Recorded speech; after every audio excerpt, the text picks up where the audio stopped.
It just turned 12, so good afternoon to all of you. Let's go ahead and get started here. I'm going to open us with a prayer and then a few announcements, just kind of an overview of what the day is, and then I'll turn things over to Mike and Holly here, and I'll be introducing them as well. Let's start off with a prayer. Gracious Father in heaven, you have richly blessed New Life. It's truly incredible to look around at all the sites, the resources we have, all the people that we have, and see evidence of your love everywhere in a very physical, earthly sense. How much more powerful, of course, how you have blessed us richly in Christ. Lord, in these coming open forums and in these coming months, we have some big conversations and some big moments ahead of us, and we as the congregation, as the leadership, as the multi-site committee are truly, Lord, just working to assess the point that our congregation is at and move your kingdom forward. We ask that you would bless these discussions and help us to do that. We know that you will guide our footsteps. All this we bring to you in Christ's name. Amen. I'll now introduce to you the two who will be presenting today. We have Mike Adams on the far side and Holly Jutt in between us here. Both Mike and Holly are part of our New Life Executive Board. In addition, Mike is our properties guy and Holly is on the finance team. So coming at this conversation with a number of important topics that are covered between the two of them. They're also 2 of 4 of our multi-site planning committee steering committee. They're going to go through about 10 to 15 minutes of content, and they're going to go straight through that content.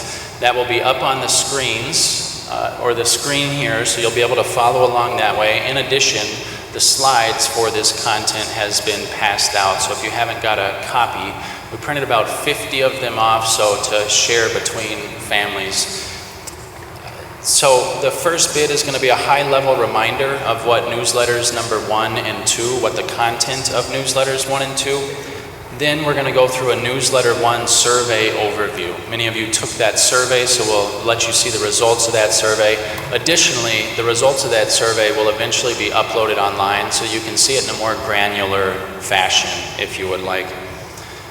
They're going to go through all these slides first, so if you have a question when it comes to a particular slide or something you would like to know, please use that sheet to circle it so that you can let us know what slide number that is and we can come back to it. And then we've got about 45 minutes for discussions, questions, suggestions, conversation. We would like to interact with you as we get closer and closer to the September date when we hope to be rolling out several recommendations. We do hope to end today about 1 p.m. We have more discussion sessions coming up, so there will be more opportunities to have these conversations and ask your questions.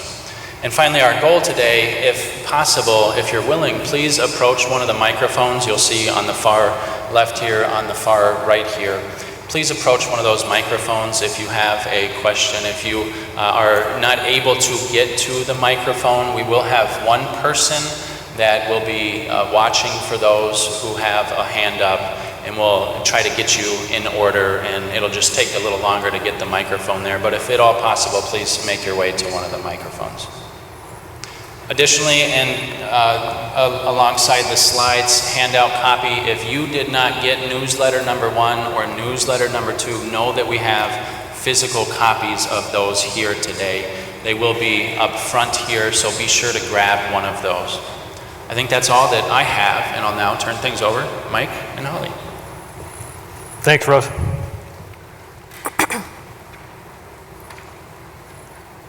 All right, just my luck. Want me to help?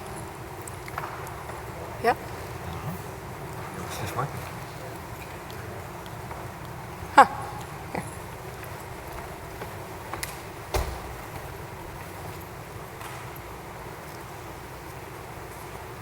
That's bizarre. Went to sleep? No. It's frozen.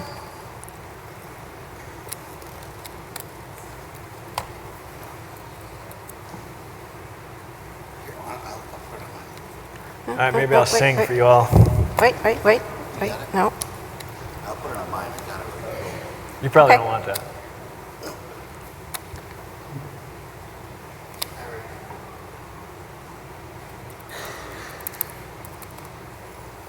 need this as well. I got it. Do you need the clicker? That's funny. Yeah, we thought it was bulletproof. All of our best light testing plans.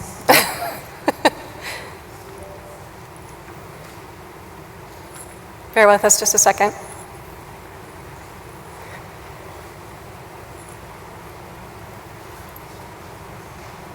All right.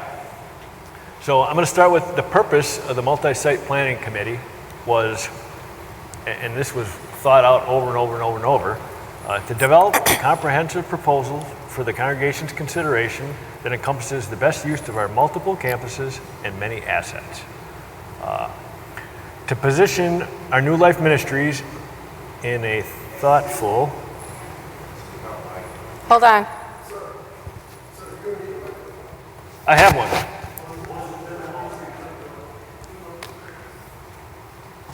Here we go. Let me try and get a little closer.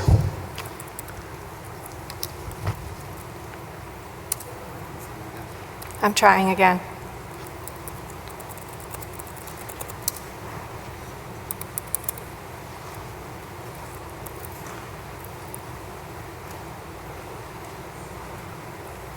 Well, I'll just finish this out. So it's the second part of that was to position our New Life Ministries in a thoughtful and strategic way for the greatest possible service to our congregation and the community for many years to come. So as a team, we've been meeting for over a year. As a team, we've constantly had to monitor ourselves, and we went back and forth on, what is the scope of this committee and what should we do? And it's been difficult, and we've been running through that again recently. It just, yes, everybody has, their own, I'm gonna say, opinions and beliefs, and every single person here is gonna have a different opinion on what we should do. It was a difficult task, I need the clicker. or is. I don't think so, but I can stand here and hold it maybe.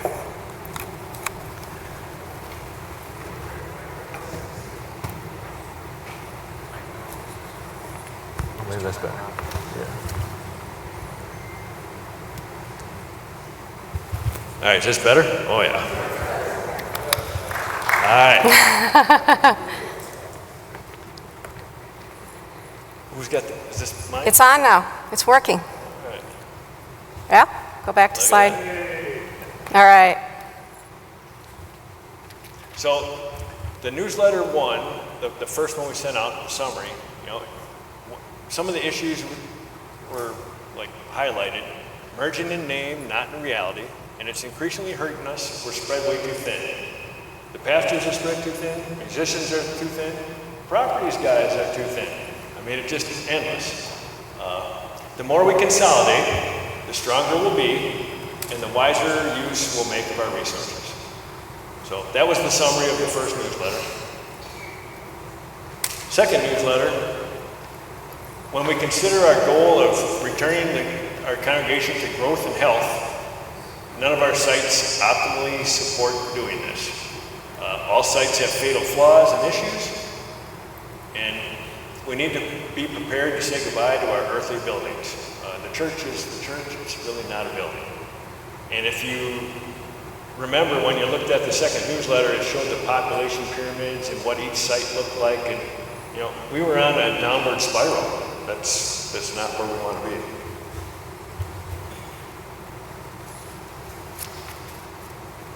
And this is a reminder that the full version of the survey is online, and you can see it home on a computer anytime.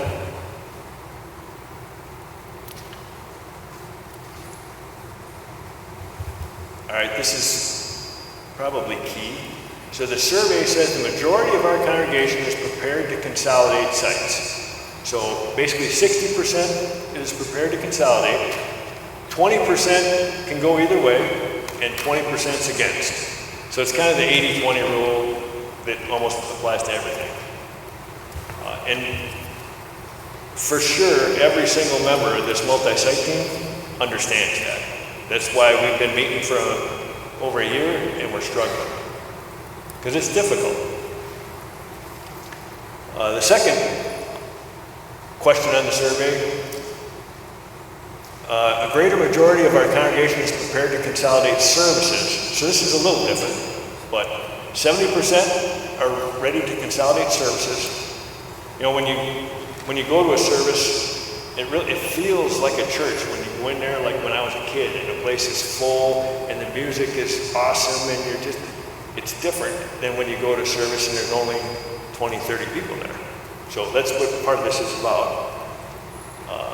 20% are neutral, 10% against. So this is more like a 90-10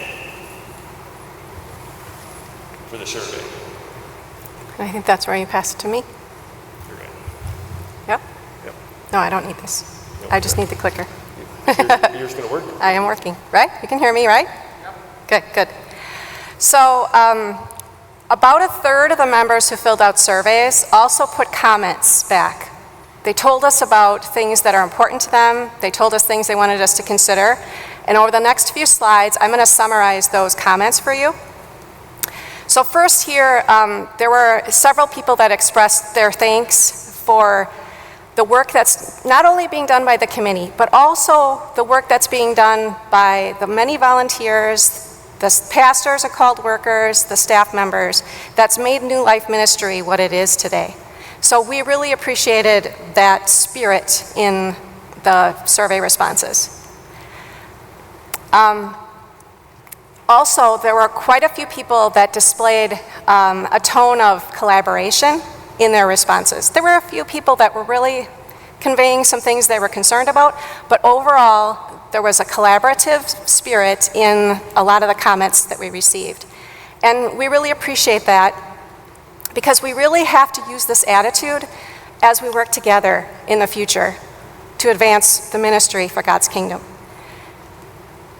Then there was also this theme of, I have some reticence, I don't trust our leaders. But there were at least as many or more that said, I do trust our leaders. So we noted that, and we thank you for that feedback. Then there was quite a few comments that talked to us about their opinions about which sites we should shut down and which sites we should consolidate into. We really appreciate those comments because that makes us sure that we've considered all the possibilities. And as seen in newsletter 2, there isn't one site that meets all of our current needs or all of our future needs.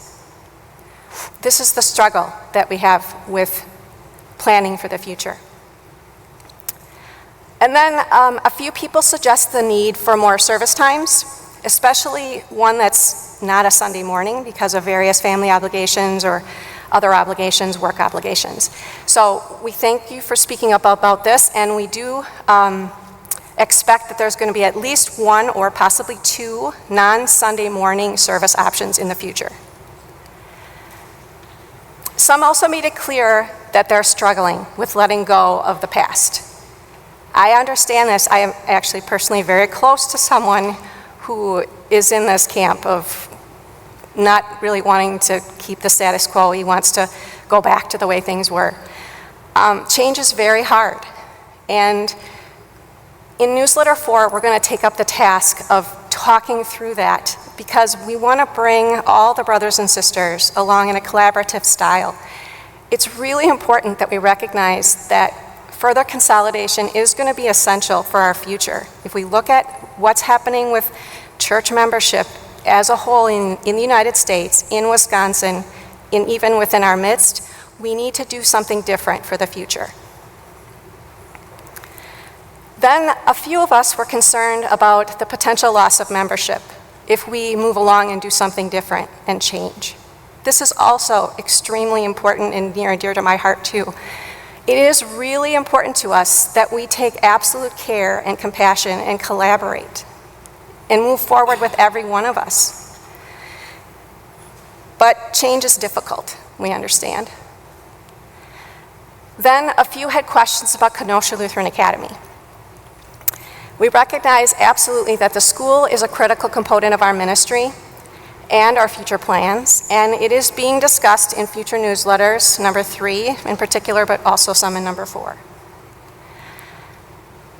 Another thing that was brought up is and this was in several cases, a children's room, or a mother's room, as we sometimes call it, is really important, and we don't have adequate facilities for that in several of our sites. And so we agree, we appreciate that feedback as well. And now I'm going to turn it over to Mike for the following three. So another concern on the comments was the hidden agenda, that somehow there's some hidden agenda driven by money or who knows what. And for sure, in the multi-site team, we tried to have a representative group from every site to look at this and to look at the concerns that each site's members are going to have, because we knew this is difficult. But the main reason we all voted to consolidate back in the very beginning was to be more efficient and to consolidate. I think at the time everybody knew that you can't keep all the sites open. In fact, St. Luke's closed right away. So I really don't know how to answer people that believe that there's a hidden agenda. I'm maybe never going to convince people that think that, but for sure, every site has pretty close to equal representation on this multi-site team. There's no hidden agendas that I know. Then the other, sorry about that. The other thing that, the amount of information that we're trying to put out leading up to this recommendation, it's almost overwhelming. And so in one camp, you guys are putting out way too much information, and then in the other camp, you're not putting out enough information. So we appreciate that feedback. And just almost like anything else, there's the half on this side, there's the half on the other side. And we're trying to take everybody's opinion into account. This was another one. You're moving too slow or you're moving too quick. And for sure, everybody on the multi-site team is in that same camp. We kind of feel the same way. Split. And with that, I'm going to turn it over to Holly for our discussion. Okay, I get the discussion. All right. So here's where we want to open it up to all of you to bring your questions up and for us to have an open, collaborative discussion. As you have already seen, newsletter 1, we talked about how we did the merger and we made a lot of good progress, but now we seem to have reached a plateau where we feel as though we've merged in name only and we haven't actually taken some big steps. And we need to take some more big steps now because we feel that as we're spread too thin now, once we consolidate, we will be stronger. Then in newsletter 2, we considered our goal of returning the congregation as a whole of New Life to growth and health. And none of our sites actually support the needs of ministry to do that. All the sites have one or two or many fatal flaws for going forward as the site for the future.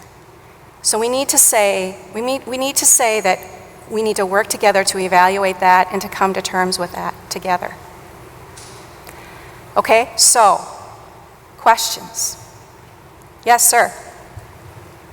If you can make it up to that, awesome. Otherwise, I can come around with this mic. I think slide 2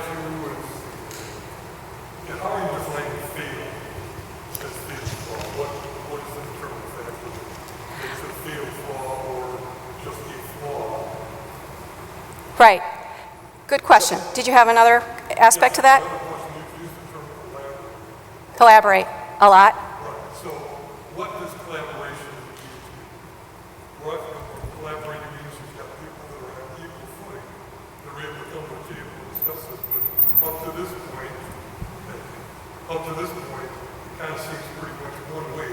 And I don't understand yet how we're bringing our point of view or our information or our opinions in a collaborative fashion to work with this. Although then I guess it's going to be a meeting every 2 weeks. Is that in terms of collaboration is a broad term. I guess I was asking for how do you define it, how do you expect that collaboration to work, and how do you expect it to work as we go forward? Excellent question.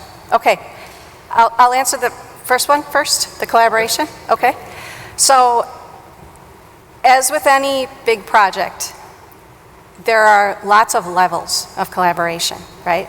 So on the one hand, the surveys that we have been submitting to the membership are one way where you can get us your input. These discussion forums are also the place to collaborate. They're the place for us to speak together, and we want to speak the truth. We want to speak the truth in love. We want to talk about facts, and we want to have everyone have a chance to be heard.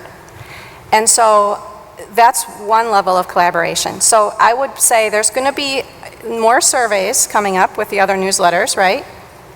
For sure. We'll go So back. more opportunities, and actually even the link on newsletter 1 is still open.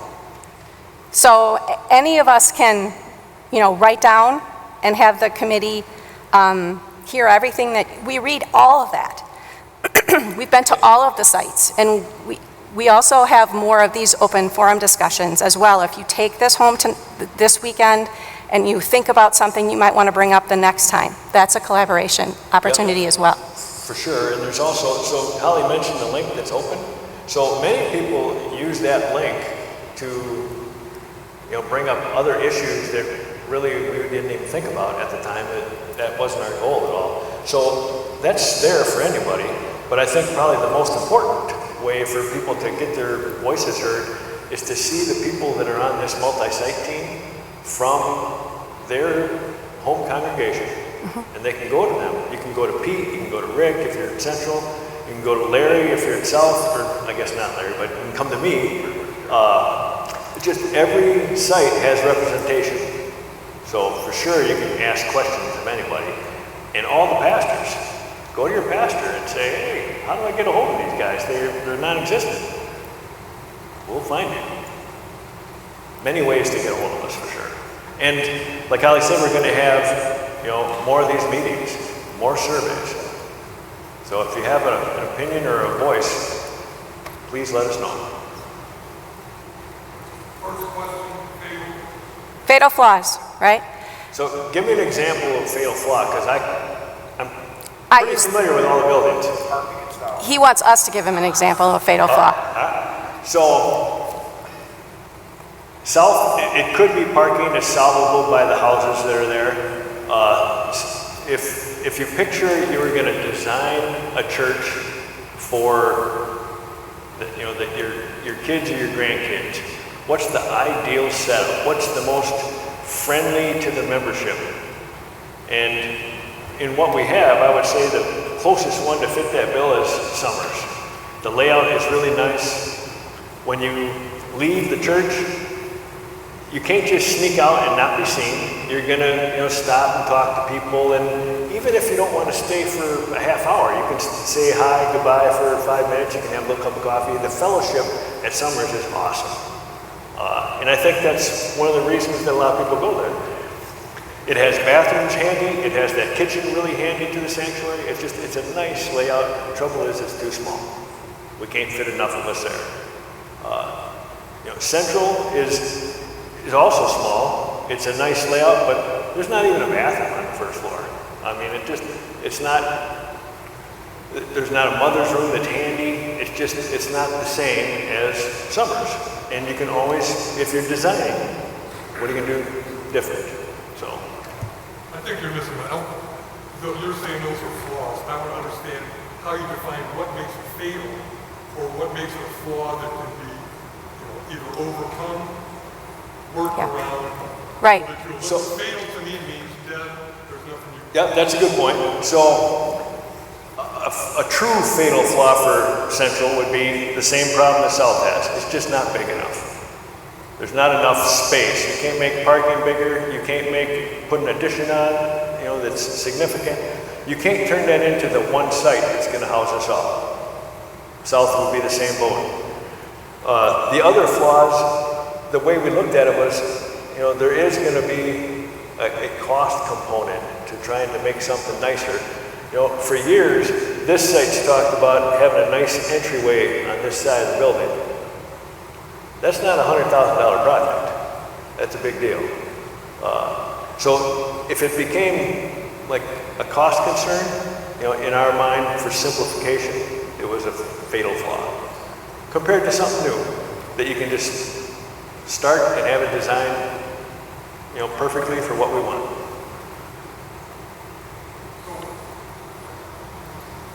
I wish I had more of these, I'm sorry.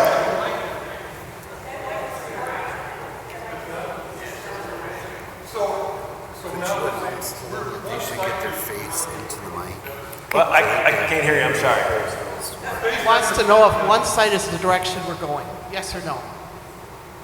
Or can you answer that yet? All right. He wants to know if we're definitely going to have only one site. That's a really good question. I don't maybe you can't answer think we that know that we're definitely headed in to the direction of one site. It's leaning in that direction. We initially were thinking 2 sites. There's a lot of reasons not to go with 2 sites. But there's nothing definite. If you've been paying attention to the other open forums we've had, the other communications that we've had, you know, we've developed this sort of tacking philosophy.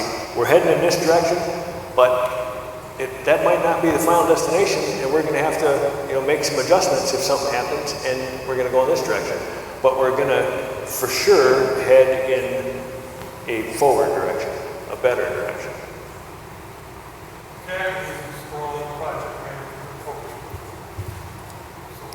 I'm sorry, I can't hear you. Pastor. Tagging is not a strong project management approach.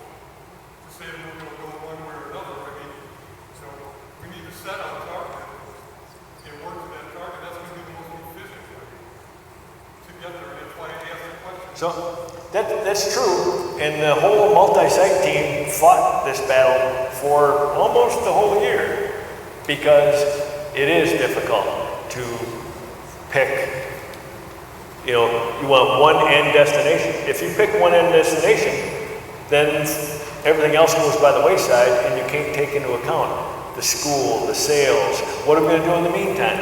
It just you have to have a general idea of where you're headed.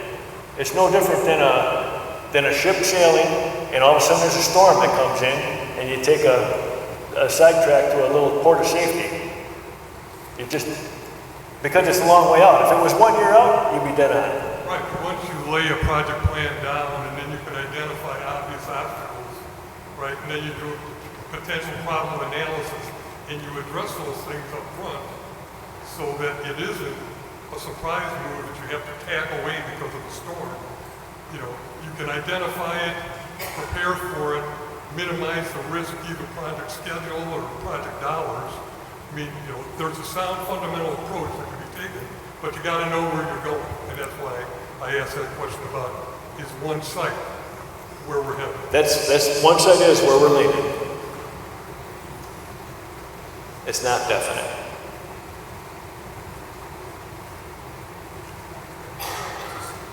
Other questions? Cindy was first. Okay, Cindy. I just wanted to encourage all of you to really look at what is the best thing for the future. Take yourselves out of the now, put yourselves 10 years down the road. What is the best facility that we can have for the future? We're in a completely different world now than we were 20 years ago even. We are in an environment where church is viewed negatively. You can't have a program and expect people are going to come.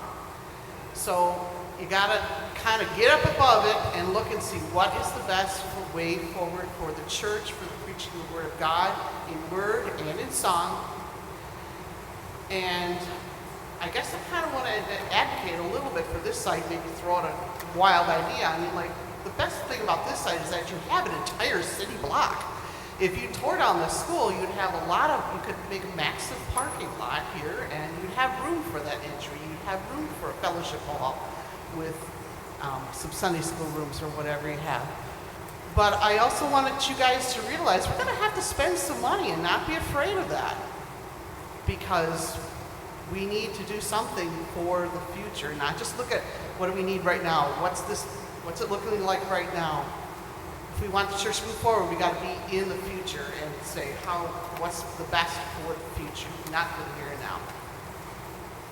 Thank you, Cindy. Thank you very much. In fact, if we add members to the team, just kidding. Go ahead, Larry. Good morning. Can you hear me okay? Yeah, maybe Speak talk a up, little Larry. bit. Get real close to the mic. Real close? Yes. Okay, all right. Couple things. One is just a general question. On the survey, how many respondents were there to the survey? Do you know, or can you publish that later? Or?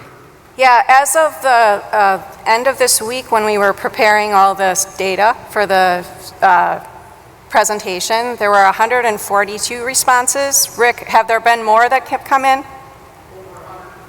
Now we have over 150.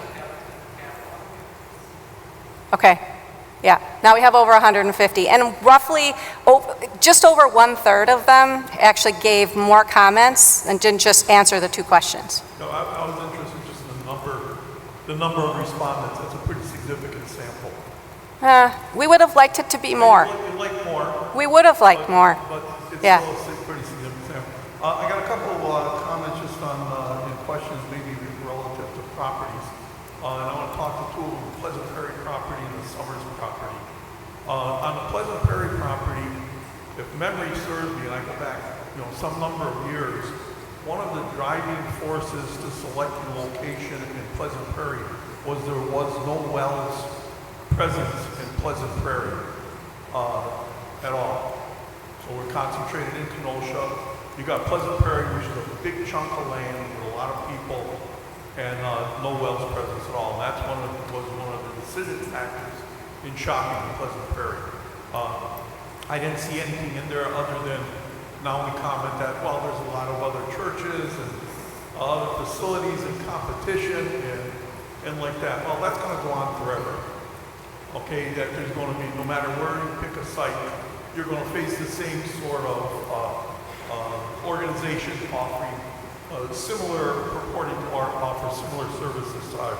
So that's my comment on Pleasant Prairie. On the Summers property, there's a comment in the information that talks about additional, I think it's, you got the number right, 37 or 47 acres 32, I think. available out there or something. Is that property that is currently for sale, or is that property that we have to go and convince somebody they want to sell? Because I remember also back in the days pre-consolidation, when we looked at properties and we're talking about Pleasant Prairie and other sites, the topic of Summers came up, and my memory tells me, and correct me if I'm wrong, is there was some sort of a conditional donation offer that we elected to step away from. So I'm not sure what the situation is out there at properties for sale, or if we got to go knock on someone's door and say, hey, how'd you like to sell this to us? Okay, lastly, I'll offer just an opinion and on 2 things. One is I think the committee's doing a phenomenal job. There's things you put in your documents I may not agree with, but they're well thought out and excellent piece of, if you would have staff work, I would say to the presentations. Also, I would comment on the sites as you're looking at different sites, and I hear about, oh, this one's got this flaw, or that one's got this, or this one's got this one. If you're going to look for the perfect site, you will never find it. Because there is no such thing as a perfect site that's going to meet all the varied needs of this congregation. Something's always going to be lacking, be it current or be it in the foreseeable future. So be cautious as you look at sites and you try and make that decision about location and about number of sites. Looking for perfection is going to do nothing more than slow you down significantly. Okay. Well, thank you, Larry. said. I definitely want to, you can tell your comments were well thought out. We appreciate that for sure. I'm gonna let Holly answer the first few. I just want to pick up on the last one. So, and Bill, this is something for you too that we really didn't talk about. If we look at one site, you know, one of the survey questions we had way towards the beginning of this was a school. A school is very important to us as a Wells congregation. And if we're going to have a school, it has to be a site large enough to have a school and a church. So that rules out the smaller sites for sure. Holly, you want to answer Larry's other question? Sure. So let me speak to the question about Summers first. So the property, the 32 acres that is just west of the current Summers site, is owned by a friend of the congregation. And we've been talking with her over the past 2 or 3, maybe it's already 4 months now, and she is willing to sell us all or a portion of that property, really for what her cost is in it, and certainly the market value. So, so that is, you know, we can act when we would decide, if we would decide. That's the situation there. And no strings. And no strings, yeah. And Pleasant Prairie. So the Pleasant Prairie property was purchased by the Bethany congregation, the then Bethany congregation, South congregation, when it was considering sort of the old style of competition amongst all the Wells churches in Kenosha, and it wasn't really looking for the kingdom view at that time. It's a good piece of property. It's actually been a great investment because it's significantly appreciated since we purchased that facility, that site, and it cash flows. It pays for itself and more by the rent that we get. Way higher than the property taxes and expenses that we pay on that property. But the issues that exist there are the Bristol congregation, as we have learned, does pull from that area. They consider it kind of their ministry space. So if we were to consolidate to 1 or 2 sites in the greater Kenosha and Summers area, putting one of them way down there doesn't seem like the right footprint for the greater good of the kingdom, especially since we've noticed that it's really hard to pull Illinois people up into this, in the Wells in large degree. Pastor, you look like you want to respond as well. I just want to say that currently slated for newsletter 3 is a discussion, 1 site, 2 site. Just so if there's other questions, know that more on 1 site, 2 site is coming. And I would just say, as you read these newsletters, if there isn't a current newsletter with a QR code to respond to the survey, you can still go to the QR code from newsletter number 1. Maybe you can, if you already answered the 2 survey questions about, you know, your preference and scenario of are we ready to consolidate sites or services, you can skip that if you've already filled that out. Just fill in the comments on there anytime that there's a opportunity. Just a reminder too, on that same page, which is newlifekenosha.org/plan, at the very bottom of that page, there is a form to be filled out, just general comments. You can go there every day and comment. There's one for us too, just to nail the multi-site It'll deal. go to the multi-site. Yeah. You can comment every day, don't have to go to the survey. Right. And there are Thank you for that. There are 2 representatives on the multi-site team from each site. There's 2 from the east, 2 from south, 2 from Summers, 2 from Central, plus a site leader, a pastor, and the KLA facilities person, and a KLA faculty member. So talk to those people, and also the executive board, your church president, the ministry council chair, the treasurer, everybody that you know, you can contact them. I just got one more comment for Larry in Pleasant Prairie. So the other aspect of Bethany looking at that site, we didn't want to infringe on Mount Zion or Freedom's, and their territory was kind of going west.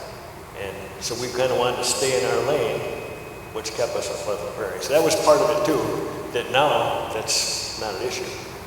So. Pastor, you wanted to say something? I just figured it might be good. Any multi-site members that are here, are you willing to stand up so that people, and just raise your hand? Kathy? We absolutely want collaboration, right? And that's what this process is. So there's one back there, one here, there's one up here, a couple up here. Not everyone was able to make it, but these are the people. Come and approach us, come and speak with us. We had a question there? No? Okay. I'm not sure who was first. I have a couple of questions. Number one, you just kind of addressed it just a little bit ago, but do we have a plan for KOA and how this all fits in? And, you know, would that need maybe an updated survey for people? Like, do we want K through 8? Do we want a modified, you know, where does this play into everything? And my other question is, do we have a budget? I know on slide 14, it says that some people are concerned about the loss of members, right? No matter how well you do something, you'll lose some members. So is that taken into consideration of the budget that you have? So I'll answer the budget question. We have not set a budget yet, but we have in the past, you know, looked at this, and there's a pretty good idea, depending on how big we build, you know, it's going to be somewhere from 10 to 15 million. If we start from scratch and we build something nice. But we haven't even thought about building a budget yet, because we need to identify what we want for a school. How big is the school going to be? There's many more discussion points to bring up before we get that far. This is only, well, this is the first discussion, only the second newsletter. There's more newsletters to come that are going to help answer those questions. So you don't think the budget, I mean, I guess I look at, if I wanted to buy a house, right? Yep. I mean, I do have to have somewhat of a budget. You're talking about, you know, it could be 10 to 15 million. That's like a 50% increase. I guess, you know, there has to be, what we want to do has to take that into consideration. It absolutely has to. for sure. Yes. Can I, okay. So I come from a finance background, so this is very near and dear to my heart. And for probably 25 years, I've been doing church books for one or the other of the sites. And we've struggled. I've actually been involved in capital campaigns for the past. Our current giving would enable us to have a borrowing capacity of around $4 million. Then we have, you know, sites that maybe that we could turn into cash. We could have some additional money raised there. But that's not going to be enough. This is what we're struggling with.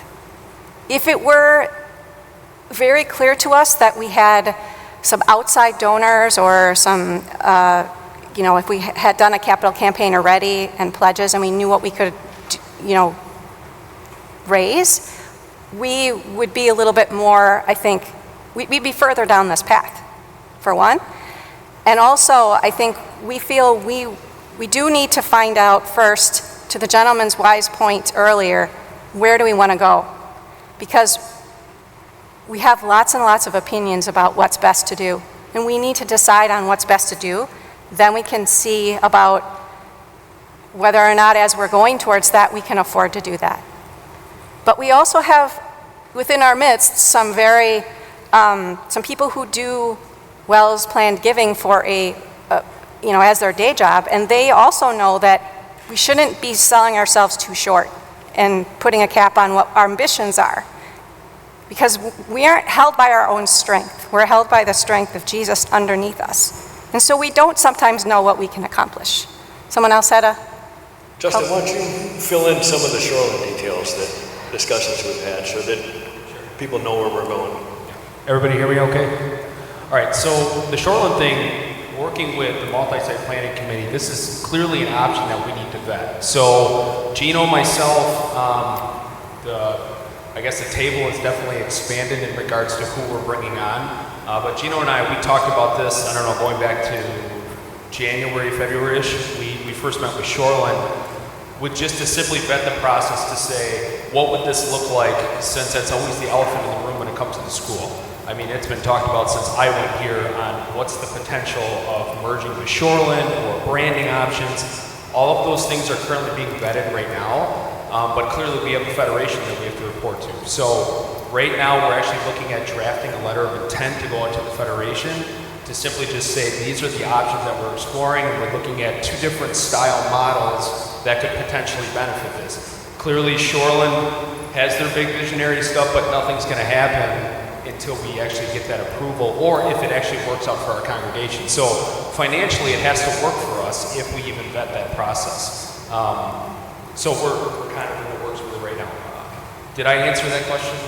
Well, let me add a little to that. So, we've looked at our school, and is it going to be K to 8, or is it going to be pre-K, like 3K to 8, or is it going to be 3K to 5? What's the right size for our school? Depending on if it works out that we should somehow, work with Shoreland and, maybe use their branding, or maybe they decide to do 6th, 7th, and 8th. Is that in our benefit? So that's one of the things we're looking at, and that's why things aren't written in stone yet, if that helps. And just real quick, just to follow up on that, if anybody has followed up on the Wells newsletters that have come out, we look at the decline in numbers when we talk about students and teachers. One of the things that we have to think about, and I'm not going to speak on behalf of all of the other schools, but the numbers are declining. Okay, so we have to think about when we talk about resources with the school is what's going to benefit possibly moving the ministry forward as maybe a southeastern Wisconsin ministry. Again, these are just models that we're exploring, but if we can benefit the ministry in that aspect, we're going to at least vet the process. So we're not exactly entirely sure what that looks like yet, but we have a lot of good people that are working behind the scenes to see what can benefit both ministries. And then just to follow on that, kind lady's other suggestion was, have we done a little bit more surveying about what do the KLA parents need? I actually am a KLA parent also. I have a 4th grader this year at KLA, and I have an 8th grader who graduated last year who's going to be at Shoreland in the fall. And so this is very much in front of us, and we have representatives as well on the team from KLA, and there is some really exciting work that's been done with collaborating with Shoreland in the last few months that I've never seen in the past. It's gone pretty far, pretty fast. It's interesting. It's actually one of the things that's led us to this tacking theme, because we can't actually get to the future point unless we decide. You should see our decision tree. If you're in project management or if you've worked through big decisions, the decision tree is a huge tool. There's like how many decision trees? Quite a few, and they're very big. It's more like a matrix. Say it again?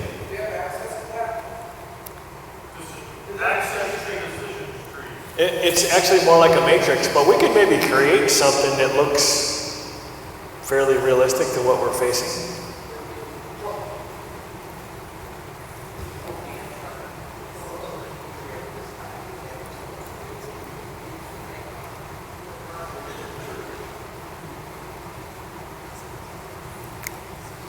Did everybody hear that? Do we need to? Say it louder. Yes.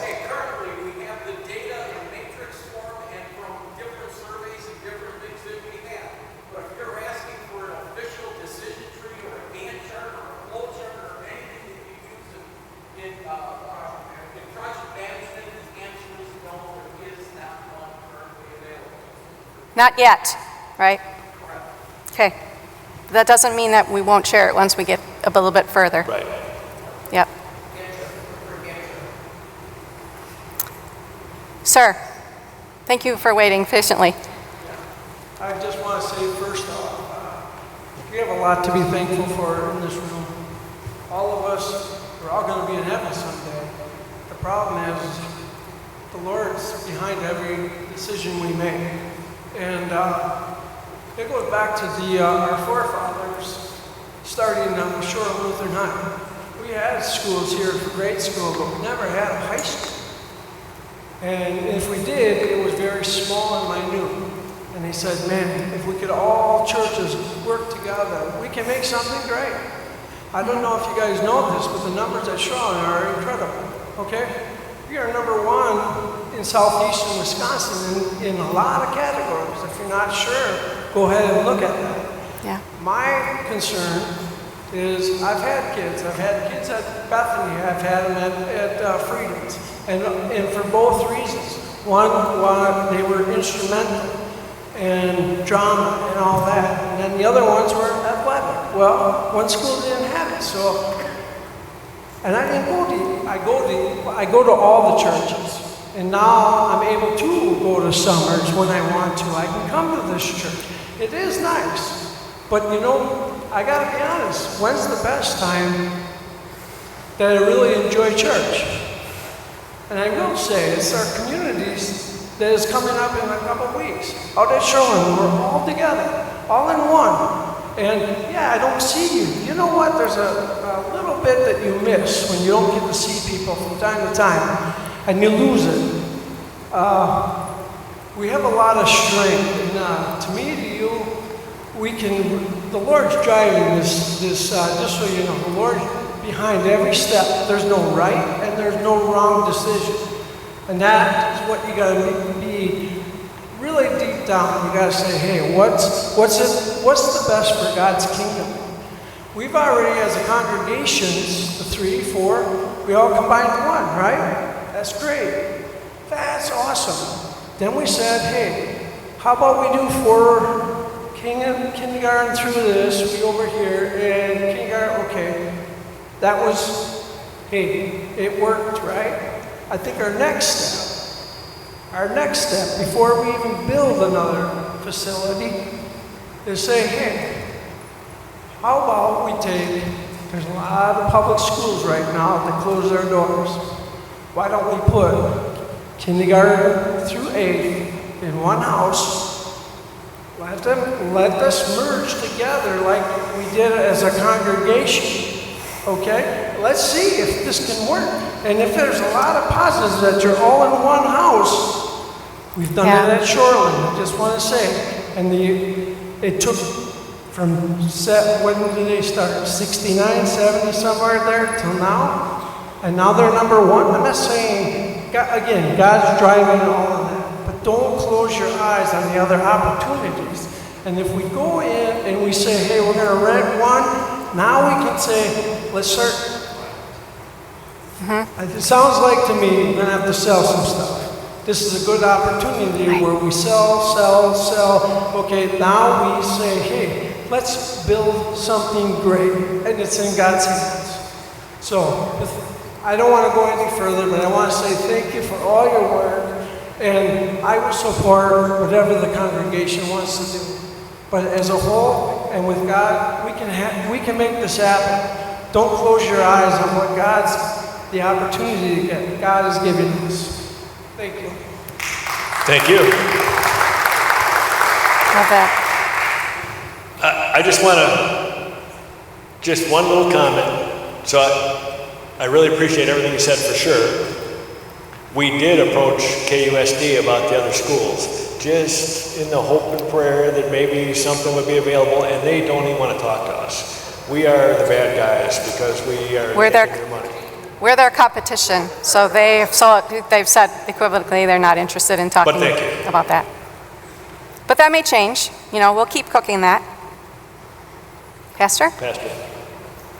The leaders already know what I'm going to say because they've called me the prophet, or actually I guess I called myself the prophet Jeremiah, and now they remind me of that regularly. But I think it's really important for our members to understand, full disclosure here, the really, really critical situation that our church body is facing. Because of the birth rate primarily, in the early 90s, our synod together was having about 8,000 births a year in baptisms. This last year, on the statistical report, there were less than 3,000, which We're talking not only about future members of our congregation, but also future called workers. According to just basic statistical analysis, where you take the percentage of kids who are born one year who end up perhaps going, for instance, to our Martin Luther College to prepare for full-time teaching, pastoral ministry. If the current trends continue, Martin Luther College in 2040 will have an enrollment of 280 kids, which will make keeping MLC open impossible. When MLC started in 1995, enrollment was more than 1,000 kids, pastors and teachers. Now it has dipped below 500, all right? So for anyone to say, well, we should just maintain the status quo because it's worked so well for us, the status quo has changed dramatically. The issue is not going to be necessarily how many kids can we get to come to Shoreland or KLA. The question in the future is going to be, where are we going to find our teachers? Because they are simply not going to be available like they've been available in the past. And it's not for lack of recruiting. There's a higher percentage of Wells kids going to MLC today than was true 20 and 25 years ago. The problem is there are just fewer children. So for all of us who have gained that age of maturity, we have to be making decisions not for ourselves, but for the future generations of this congregation, to put them 30 and 40 and 50 years from now, to put them in the best possible position where they will say, we are so thankful for the hard decisions that our forefathers and foremothers made 40 and 50 years ago, so that we are not burdened by sites that have now become impossible to maintain. So we have to be thinking not just about what are the present realities, but what position, what legacy are we going to be leaving to the children and grandchildren of this congregation. Thank you, Pastor. And that also has an effect on our job as the multi-site committee on, what do we want to think, what do we think we're going to look like in 10 or 20 years? Hi. Go ahead, Greg. Yeah, my name is Greg Stock. I've been with Friedman's for over 20 years. One of the things that a lot of people don't know about this church and school is that school, original school, was set up to do 2 more stories and an elevator.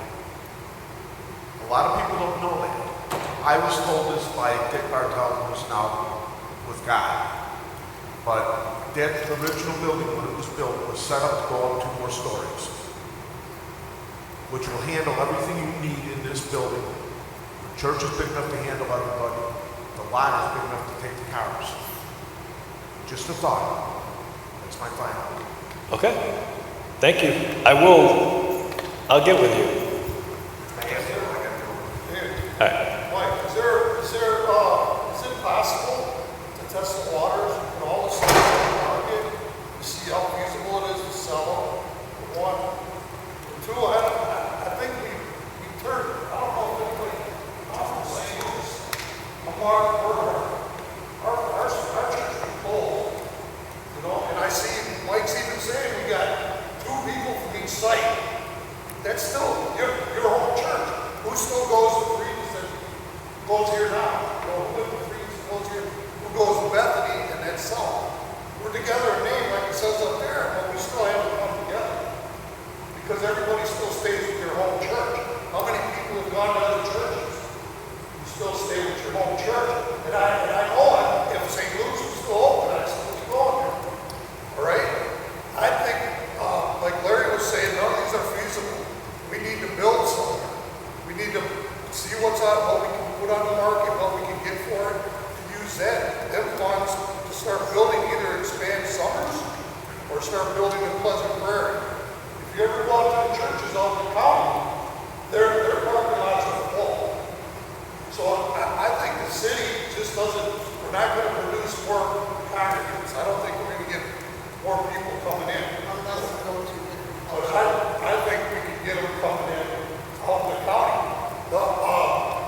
I love this church. This is the mother church right here. But our parking lot is too small. And you start parking around the neighborhood, this ain't the best of neighborhoods. I know, I've lived in Kenosha all my life.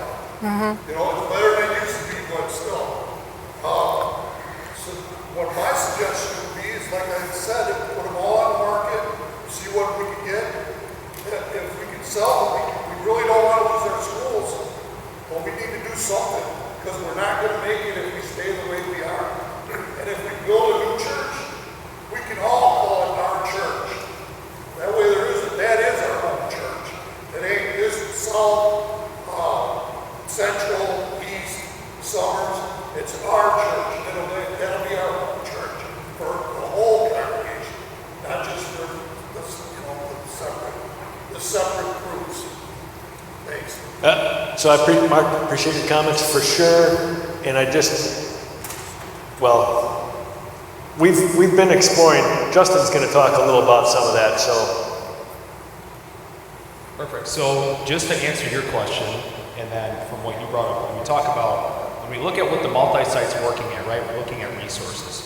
How can we come together when we look at a possible 2-site versus a 1-site? To be honest with you, I don't think we know what a 2-site ministry is until we get there, right? So there's a lot that's in front of us to show that it would be irresponsible right away to go from 4 to 1. We have a lot that we have to work out yet. But when we condense these resources, there's also another financial resource that, Holly talked about in regards to borrowing power, right? So if we start condensing these resources and selling them off, now to answer your question, we actually are soft listing all of our sites currently.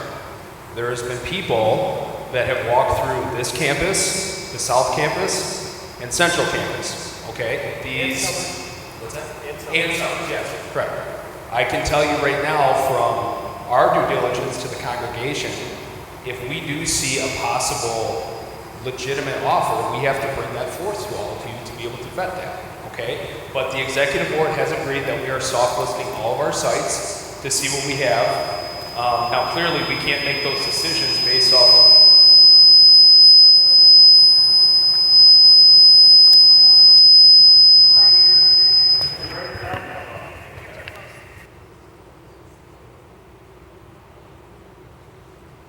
That's my stand out. Turned on too loud, Michael. Pastor Gordon.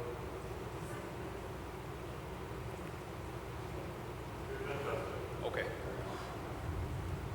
So, just to continue on with that, there are people that are walking through our school buildings, okay? Anybody has questions on that? We don't know anything other than what we just told you, but clearly if people are touring our sites, they're clearly interested. Now, we can't make a decision based off of just throwing the school to the curb and saying, well, it's great that somebody could be interested in the East Campus, but quite honestly, where would we put the kids, right? So we're vetting all of these options, and then that's just kind of where we're going from there. Good? Yeah, that's what I said, we can't give up the schools. Exactly. So the only 2 sites really available for sale right now is Central Summers. Pleasant Prairie, I'm building in Summers, and said we could get some land here, but I think it'd be hard to start construction there. I think there would have to be a lot of work done to the land, because it goes downhill, it's like a valley in there, isn't it? I mean, It's not bad when you look at the contours. It'd be tough. Pleasant Prairie would be more construction ready, I would think. Right, and we're flat. looking at all of that. Right, we can't get rid of the schools, I mean, unless we can consolidate South with the East. Well, and now this is We gotta keep the schools. this is exactly where Shoreland comes into play, right? So this could alleviate a lot of some of the potential issues that we have, but again, we have to make sure that works for both parties. That's not just a one versus another. This would be a joint ministry if it were to happen.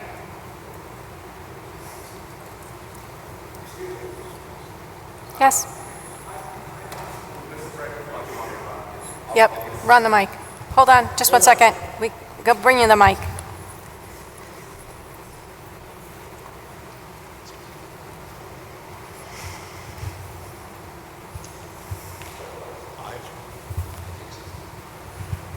Testing. Thank you.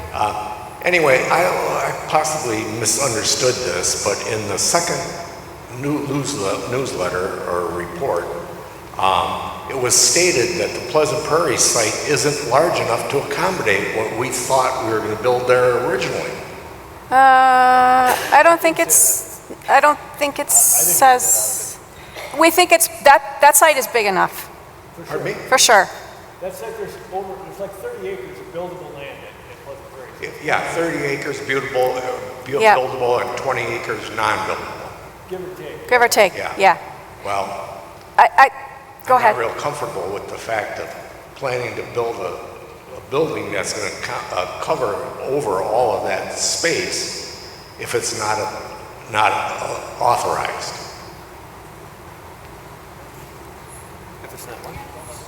I don't know if, Say again. pardon me? Say that last part again.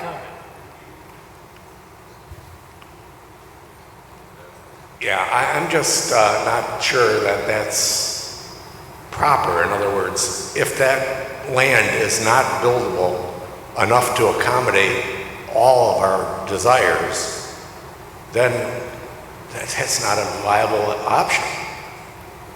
So why even talk about it? But it is plenty big. I don't know.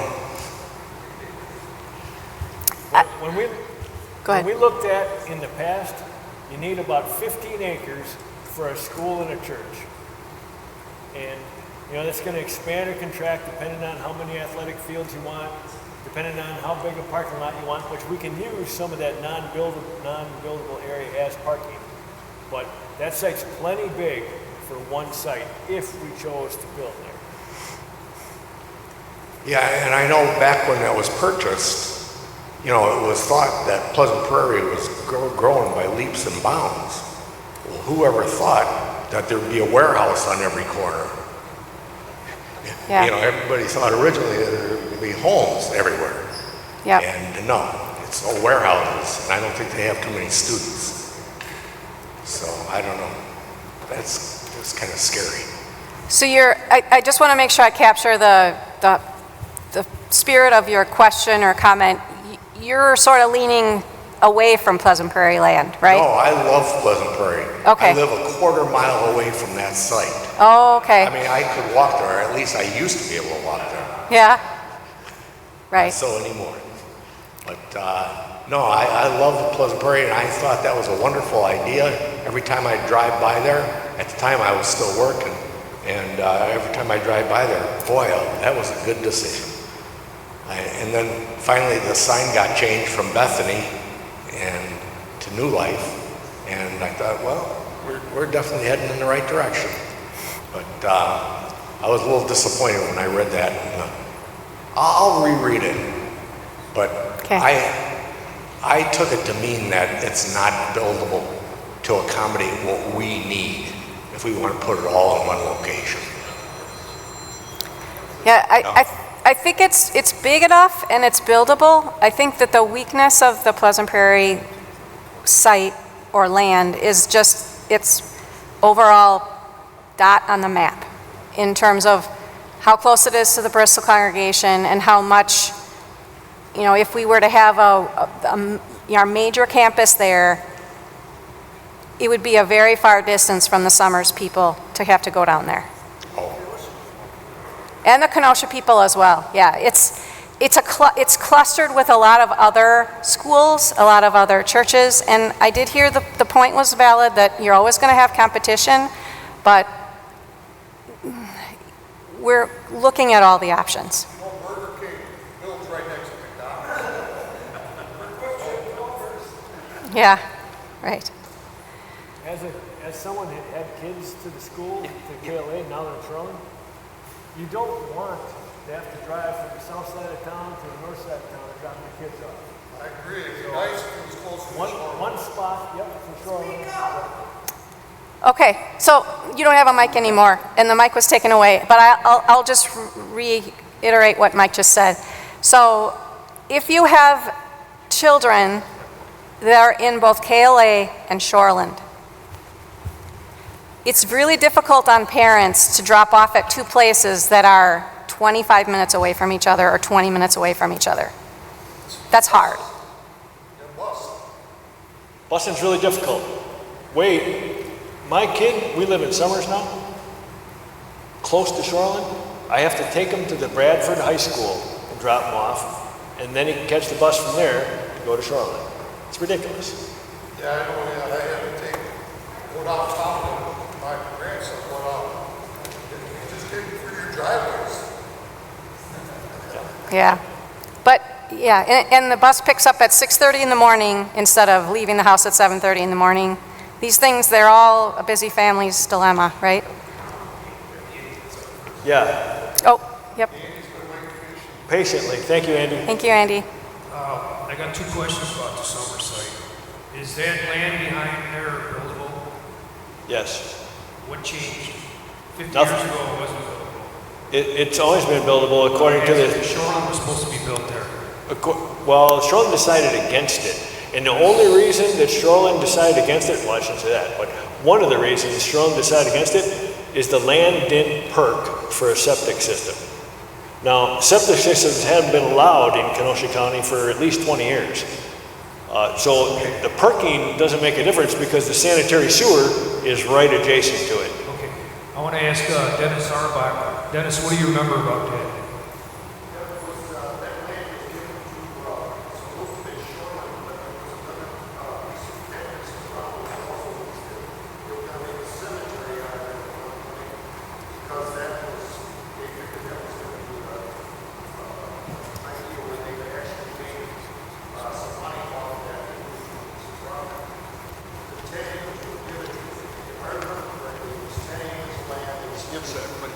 Okay.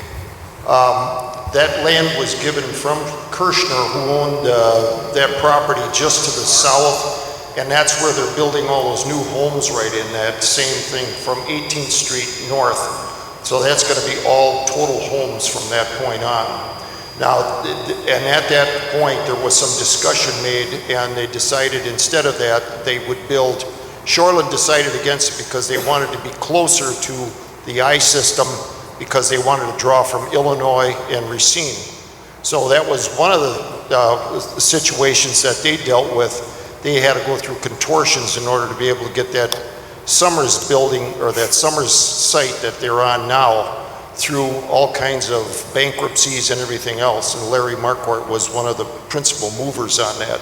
So then that land was set aside and Kirshner said, well, you can build anything, we'll give it to the synod or give it to the surrounding churches. They can make a decision as to what they want to do. And then they made a survey, and then they also came up with deciding on building Abiding Word Church on that same piece of property. So that's what I know about it is from a historical point of view. My second question about the summer site. If we're going to expand out there, would that building be leveled in, or? Sure, why not? Okay. Charles would have a lot of dirt when he started building, just so you know. If you're gonna need the dirt, there's a nice spot you can drop it.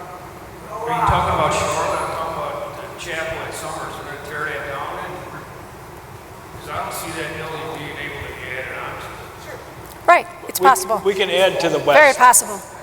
If we want, we decide we can add to the west.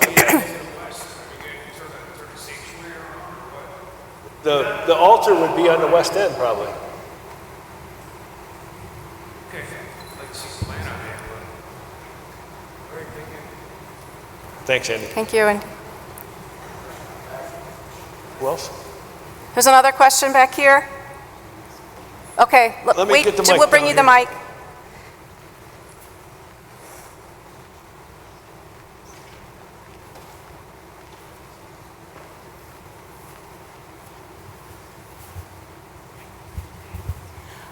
Have you addressed, you mentioned going from the Pleasant Prairie site, the distance between Shoreland, having your younger kids at one end, moving over to Shoreland. Has it been looked at all? The big thing missing in all our congregations and the big need is daycare, preschool, before and after school care. My experience in that with the churches is that's a huge need. And we want to reach out and welcome more people. You need that outreach. And parents need those services. especially Absolutely. our young people. And like they said, less children. But you start them out from the beginning. They have those kids, you bring them into the church, you provide those services because unfortunately, most people are a two-income family. And that's the next 18 years of their life. Is that being put into any of these plans, no It matter is. where things are? Yes, absolutely. We at KLA, we do have before and after care already, and we have a 3K and a 4K preschool as well. And in the future planning for any campus that we would have, it would be our intention to be able to have a room for daycare also. It's been brought up as one of the ways that you can outreach the congregation, or outreach the community and within the congregation to provide the services that they already need. Thank you for underscoring that point. Is there something stopping us from having a high school? Shoreland is our high school? Yeah. I need to bring Michigan close to school on Monday. They're going to pay for Shoreland. Well, and it's interesting you say that, right? Because we battle with that question. Okay, but you have to have, like what Pastor Crane brought up a great point was, when we talk about called workers, then we talk about the decline right now in the enrollment. Initially, back then, with what you brought up with Kirshner, actually, Elmer Kirshner is actually my grandfather. So he was the one, they lived on that land and donated it. And it was disappointing when Shoreland sold that land because it can't be built on. In fact, the condos behind there that are being built right now are talking about putting a road through there. If things all go well, the potential to build there, but currently they don't own the land, so it definitely can be built on. But yeah, so the initial thought back in the day was we'd love it to be a high school, but clearly that didn't transpire, so it was just by the word at the time. So this is why we're vetting that process, and I can tell you we're vetting it with Shoreland very heavily, okay? We still don't know if it's a viable option, but we have to at least vet it. I can tell you that we're going to see some strong responses, probably from the Federation, at least that's what we're anticipating, positive and possibly negative, but we don't know that until we get there. So we've never actually got to this point until we started asking these questions. So there's a lot of unknowns right now, but there's going to be decisions that will be made quickly. Anybody else? Other questions? Yep, Got one coming. got one coming here.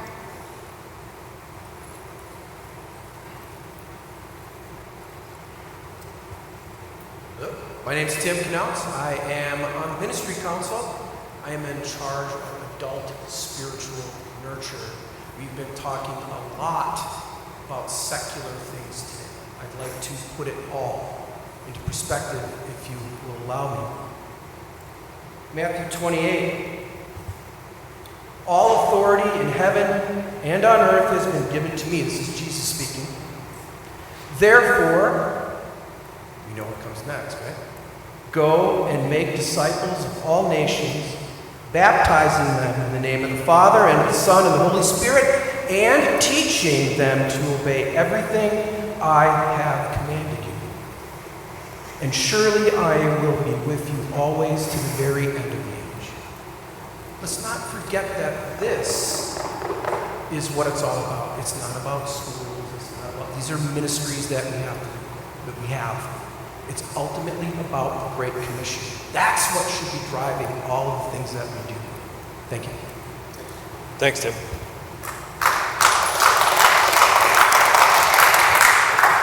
Yeah, just one thing I want to add to that. Thank you, Tim, for that thoughts on that, because at Ministry Council level, which Tim and Kathy are a big part of, we're not only thinking about the future in terms of buildings, but we're thinking about it in terms of what our ministry is going to look like. We're thinking about how we can leave for our children and our grandchildren a vital ministry here in southeastern Wisconsin that is attracting people to it, that is growing, that's relevant to the community, that has a ministry that is fulfilling to everyone spiritually on all different levels, and looks at all different types and forms of services that appeal to all the different groups that we have within our congregation, and ultimately is one that is best serving the kingdom of God, which Tim just outlined very beautifully here for us. So we're thinking not only about the sites, we're thinking more importantly about what the ministry is going to be.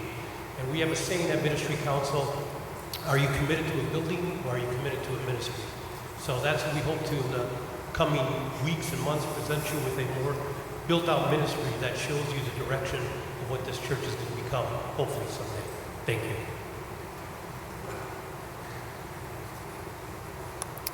Okay. Any other questions? Yes, sir? We get a mic down. Yeah, we'll take you the microphone. This on?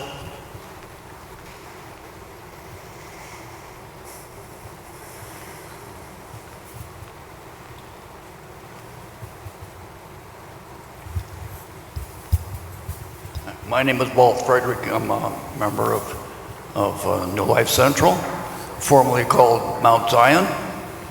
And I want to speak about the names of these churches. I think we're missing a big boat here if we don't go back to calling our churches what we like to call them, Mount Zion, Friedens, and Summers and Bethany. I think it's important. I think if you go to the community and ask anybody what church you're from, if you tell them if I'm from New Life East, they have no idea what you're talking about.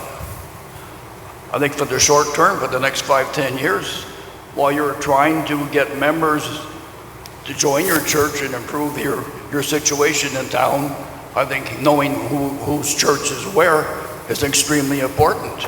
I think we missed a big boat by changing our names, and I think we should go back to at least calling ourselves by our names publicly, if not officially.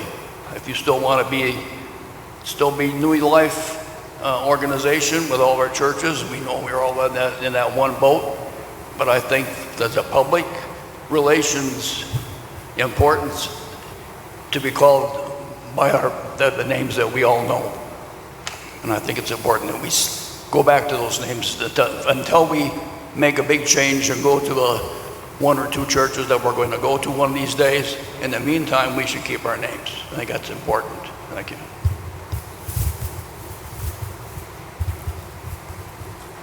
Thank you. Okay. I had one more comment. I think it's great that you're taking into account the daycare, right, the preschool, everything like that, the fellowship aspect. One thing that I would ask the committee in their planning is to think about all the Bible classes that we can also offer. That there should be rooms for that in any kind of new building that's going to facilitate that. And if we have only 2 sites, there should be opportunities at both sites on Sunday and throughout the week for that, because that's what it comes down to. Like Tim had said, it really comes down to God's word. And not only do we need to go out into the world and proclaim the gospel, we need to be reminded of it too. Excellent point. Yes. Thank you for that. There's another question on the aisle.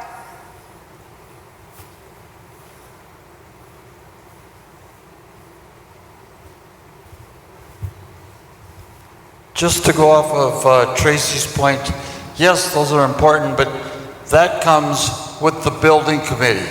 And I'm sure at some point that committee is going to be formed, and then we can decide about, how many mother's rooms do we need? How many classrooms do we need for Bible study? How many classrooms do we need for Sunday school and the like? Because we need to keep all that going too.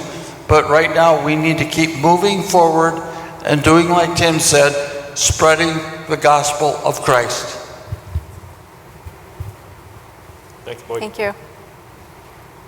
I'm just up here to highlight that it is almost 1:30, so we're a little long here, and I see heads shaking that maybe it should be time. We have more of these to come. Is it okay for me to suggest that we close things out? Sure. That's okay with everybody? Any burning thing? Right. Yeah, okay. I think we have plenty to go home and process. I know our committee will. Thank you for all your comments. Thank you to Mike and Holly for leading things. I'll let y'all go through that, and then I'll close with the blessings. Sound good? Sounds great. So we have 2 more newsletters coming up in August. One that is planned to be in press by August the 10th, and then newsletter 4 by August the 24th. And there is also an open forum, as noted there, open forum next August 18th, noon at New Life Central, and then an open forum September 8th at noon at New Life Summers. So, recommendations, this is our current timeline. There's a lot of things really right now being percolated and decisions that are being formulated that have an impact on the recommendation. So our expectation is that our recommendation will be publicized on September the 29th with another open forum on October the 13th, followed by a congregational vote on October the 27th, location yet to be determined. That is the timeline at this stage.